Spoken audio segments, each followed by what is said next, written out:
Hey guys, this is Justin. Hello and welcome to another video. The second one for today, but another short one because I just really briefly wanted to look at how much better Halo handles community matters than Star Wars. And this was exemplified today by the most recent Cannon Fodder issue, Cannon Fodder being a newsletter that Halo puts out by Grim Brother 1, who was formerly one of their community managers but is now actually on the narrative team, so that's pretty cool. So this was a very important issue of Cannon Fodder because it was issue 117, i.e. 117, just like Master Chief. So we got some special announcements and features. One that I'm really excited about, very excited about actually, is the Halo Encyclopedia. There was a Halo Encyclopedia in the past and it was excellent. The new one we're getting is apparently much larger, more updated, with a bunch of original artwork and new information. And I mean, that is exactly what I want. And the first bit of awesome use of the community actually comes from the encyclopedia itself. First of all, longtime Halo fan Stephen Loftus, who has done a lot within the Halo community and has also worked on prior official visual guides, is being brought back to work on the new encyclopedia. But what's more, Halo is also embracing the amazing Sins of the Prophets team. For those who don't know, Sins of the Prophets is a mod for Sins of a Solar Empire.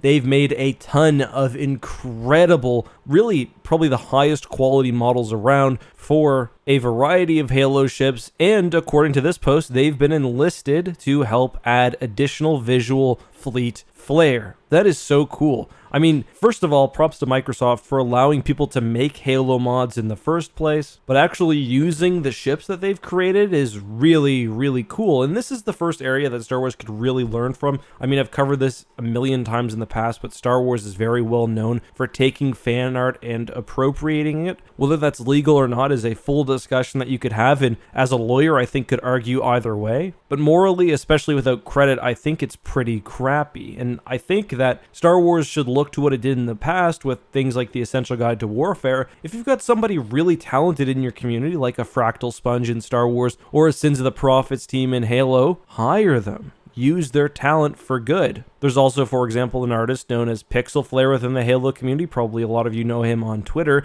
and he was also hired by 343 to work with art in an official role, and I believe he did the cover for an upcoming Halo novel. So yeah, generally, even if these are hirings on a smaller scale, I think it's really cool that Halo is looking within its community and drawing from some of these really talented, really passionate artists. But just more than that, one thing that Halo does an amazing job of is featuring fan-made content. Everything from YouTube videos to custom art. It's just amazing. I've even had one of my YouTube videos featured on Halo Waypoint, which is, really, really cool. In all my years working with Star Wars lore, I've never got the feeling like anybody at Lucasfilm even knows who I am, and that's fine. I mean, my videos aren't that great, but Halo does an amazing job of drawing from, and again, not only content creators, but just random fans who produce cool art. They want to share that. They want to cultivate the audience. Halo is not in the same position that Star Wars is. Halo is a much smaller brand. It's still big, but it's not Star Wars big, and I think that is something that the community managers have really used to their advantage and something that Star Wars could really learn. For example, there's the Star Wars show. Why not spend the last 2 minutes of that highlighting cool fan projects? The Star Wars fan film scene is absolutely bananas. Spend some time talking about it. It's also cool to just have a frank discussion, and I say it like that because that's a subheading in the article, referring of course to Frankie O'Connor, with your audience to show that you're listening and to communicate why you're doing certain things. Like, I really like this section which details why the encyclopedia is important and why the average Halo fan will probably really get a kick out of it. With Star Wars, a lot of time it feels like these things are coming out from a giant faceless monolith, and that's partially because Lucasfilm is sort of that way. You do get some more interesting interaction with some of the individuals within Lucasfilm on Twitter. The authors, for example, are usually very, very eager to talk about their work, which is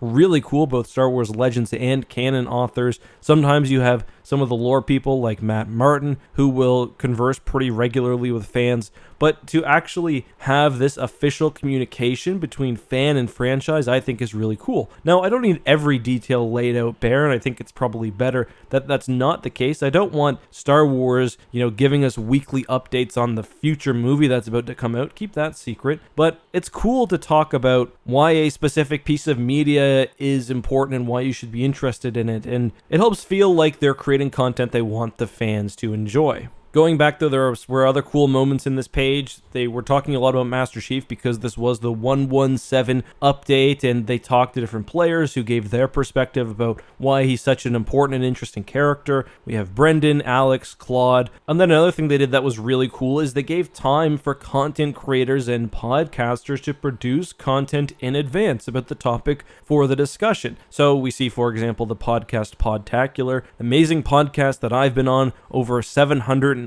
episodes all about Halo. They were able to make an entire episode in advance, which was then featured on the article. And we also see various YouTubers, including some that I know, Installation 00, of course, my friend Hidden Xperia, Ian from Halo Canon, I also know. So it's just really cool that they actually work with these content creators. And I don't want to overstate the role of YouTubers, especially because I am one, but I mean, YouTube is how a lot of fans interact with your franchise on a day-to-day basis. YouTube and other community forums, whether websites, on Twitter, wherever else. So to see this kind of integration is really nice, and these YouTube content creators are given a chance to, one, promote their channel, but also make some really cool content that integrates nicely with the purpose of the post. And it just feels like when something like this happens, that Halo Waypoint and that 343 are really in tune with the community. By the way, guys, I'd be more than happy to produce something in the future. If you're interested, feel free to ask me. But just the idea of Star Wars or Lucasfilm doing something like this, I just don't see it. Maybe it's because I'm not popular amongst them, and I would understand that. I've made a lot of videos kind of crapping on things that maybe I shouldn't have at times, but on the other hand, I don't see this among any Star Wars YouTuber. Like, there doesn't seem to be that level of communication, that grassroots interaction with the community, whether with YouTuber or fans. The best you get is sometimes you'll have